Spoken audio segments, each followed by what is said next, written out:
Alors que les marchés restaient suspendus au sort de la Grèce, les députés italiens ont approuvé mercredi le plan d'austérité de 54,2 milliards d'euros qui doit permettre à Rome de parvenir à l'équilibre budgétaire en 2013.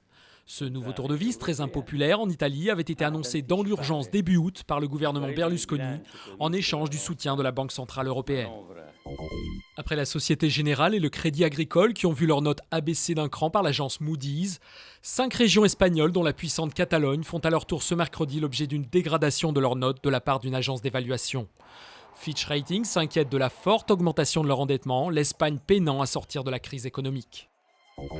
Dominique de Villepin relaxé en appel dans l'affaire Clearstream. C'est la fin d'une procédure judiciaire qui a mis entre parenthèses pendant 6 ans la carrière politique de l'ex-premier ministre.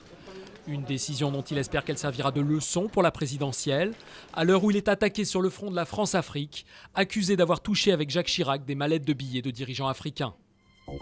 162 256 662 euros, soit plus de 13 500 années de SMIC, le prix d'un Airbus ou encore de 4 tonnes d'or. Le gagnant du pactole de l'euro-million n'est toujours pas connu, mais il se hisse déjà à la 250e place des plus grosses fortunes de France.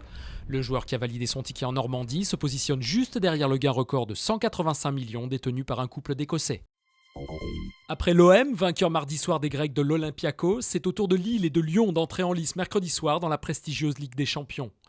Absents depuis 2007, les nordistes reçoivent le CSKA à Moscou, adversaire direct pour la deuxième place qualificative derrière l'Inter.